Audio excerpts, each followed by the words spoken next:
बंगाल की बात इसलिए महत्वपूर्ण है क्योंकि चुनाव से पहले आज एक बड़ी हलचल है वहां पर। डीवाईएफआई कार्यकर्ता को लेकर लेफ्ट पार्टियां आज दिल्ली में प्रदर्शन करने वाली हैं। आज सरस्वती पूजा है, इस मौके पर भी पॉलिटिक्स हो रही है। बीजेपी और टीएमसी अलग अलग पूजा का आयोजन कर रही हैं। इसके अलावा आपको बताएंगे कि पश्चिम बंगाल को लेकर एबीपी न्यूज़ पर जो दो अलग अलग सर्वे आए हैं वो क्या बता रहे हैं। एक राजनीति बंगाल में बीजेपी के बढ़ते दबदबे को लेकर टीएमसी और कांग्रेस के बीच भी हो रही है। कांग्रेस इसके लिए टीएमसी को जिम्मेदार ठहरा रही है। तो चलिए सबसे पहले बात सर्वे की कर लेते हैं। इस सर्वे में क्या सामने निकल कर आया है। एबीपी न्यूज़ एक नहीं दो सर्वे लेकर आपके सामने आया है। देखिए ये वो सर्वे किस और इशारा कर रहे हैं। अब की बार बंगाल में किसकी सरकार बनने जा रही है।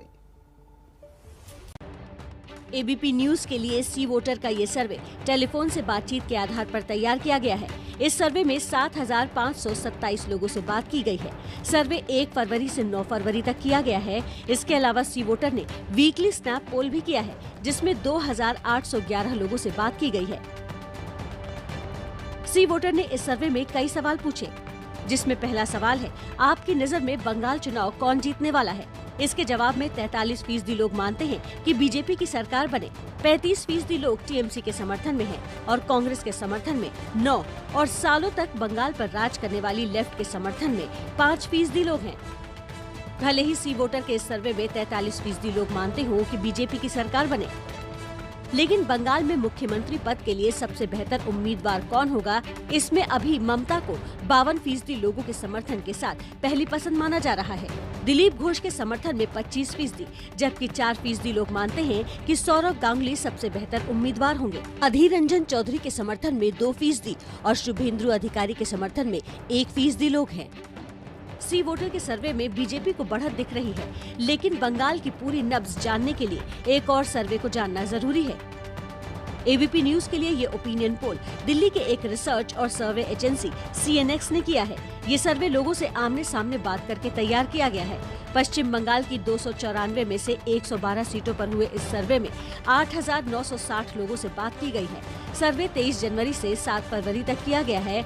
इसमें मार्जिन ऑफ एरर -3% है। सीएनएक्स के मुताबिक टीएमसी की सरकार बनती नजर आ रही है। उसको 151 सीटें मिलने का अनुमान है। वहीं बीजेपी 117 सीटों पर बढ़त बनाती दिख रही है। इन सब के अलावा चुनाव से पहले गठबंधन करने वाले लेफ्ट और कांग्रेस 24 सीटों के साथ रेस में यहाँ भी काफी पीछे छूट रहे हैं। हालांकि इस सर्वे में 2016 विधानसभा चुनाव की तुलना में टीएमसी में बड़ी गिरावट के संकेत मिल रहे हैं, लेकिन कुछ इलाके ऐसे हैं जिनको अभी भी टीएमसी पर विश्वास है।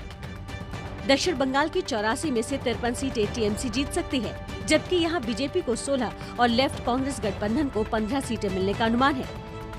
वहीं दूसरी तरफ इस सर्वे का अनुमान है कि बीजेपी की सफलता का बड़ा केंद्र उत्तर बंगाल बन सकता है। उत्तर बंगाल की 56 सीटों में से 15 टीएमसी, 32 बीजेपी और लेफ्ट कांग्रेस 7 सीटें जीत सकती है। अब बात राजधानी कोलकाता की। यहाँ किसको कितनी सीटें मिलेंगी, इस पर नजरें दौड़ा लेते हैं। ग्रेटर कोलकाता की 35 में से 26 सीटों में ममता दीदी के नाम और काम को समर्थन जारी है। इसके इलाके में बीजेपी 9 सीटों पर परचम लहरा सकती है, जबकि दक्षिणी पश्चिमी कोलकाता में मुकाबला लगभग बराबरी का है। यहाँ 119 सीटों में से टीएमसी को 57, जबकि बीजेपी को 60 सीटें मिलती दिखाई दे रही हैं। वोट फीसद की बात करें तो बंगाल में बीजेपी को बड़ा फायदा होता दिख रहा है। सर्वे में TMC 41%, BJP 37%, left Congress 17%, AIMIM को 1% और अन्य को 3.98% वोट मिलने का अनुमान है। बंगाल चुनाव का काउंटडाउन शुरू हो गया है। पल पल परिस्थितियां बदल रही हैं। बीजेपी के पिछले चुनाव के इकाई के आंकड़े से सीधे तिहाई तक छलांग लगाने के इस अनुमान ने टीएमसी के खेमे में खलबली जरूर मचा दी है। एबीपी न्यूज के सर्वे पर बातचीत करने के लिए हमारे साथ कोलकाता से हमारे संवाददाता कुंतल चक्रवर्ती सीधे जुड़ गए हैं। कुंतल, किसकी टेंशन बढ़ी और किसको राहत मिली सर्वे देखकर? देखिए, सर्वे से आप कुछ नहीं कह सकते, क्योंकि बीजेपी जो है 220 सीटों पर आप देखें तो लड़ाई करने वाली है, क्योंकि ये 220 सीटें जो है उसमें हिंदू पॉपुलेशन ज़्यादा है और मिक्स्ड पॉपुलेशन ज़्यादा है, लेकिन बाकी 74 सीट ऐसे है जहां मुस्लिम आबादी बहुत ज़्यादा है। तो परसेंटेज भले ही तृणमूल कांग्रेस का ज़्यादा हो, लेकिन 37% वोटों के साथ ऐसा भी हो सकता है बीजेपी सरकार बना रही है, ऐसा भी हो सकता है, क्योंकि आप कम सीटों पर जब लड़ाई करते हो तब आपके परसेंटेज तो कम रहेगा, लेकिन इसको सीटों पे जब तब्दील किया जाएगा तब ऐसा हो सकता है सीट आपका ज्यादा हो। तो बहुत कुछ इक्वेशन सामने आ रही है। और 1% जो अभी कहा जा रहा है कि 1% वोट मीम को मिलने वाला है, AIMIM को, वो अगर 1 से 2.5%, 2% हो गया, बहुत कुछ इधर उधर हो सकता है, बहुत कुछ इधर उधर हो जाएगा। तो कुंतल चक्रवर्ती हमें कोलकाता से बता रहे हैं कि ये सर्वे है वो वाकई में चौंकाने वाले नतीजे आगे आने वाले समय में ला सकते हैं, और उसके लिए दोनों पार्टियां अपना जोर लगाएंगी, लेकिन MIM इसमें बड़ा रोल प्ले करेगी।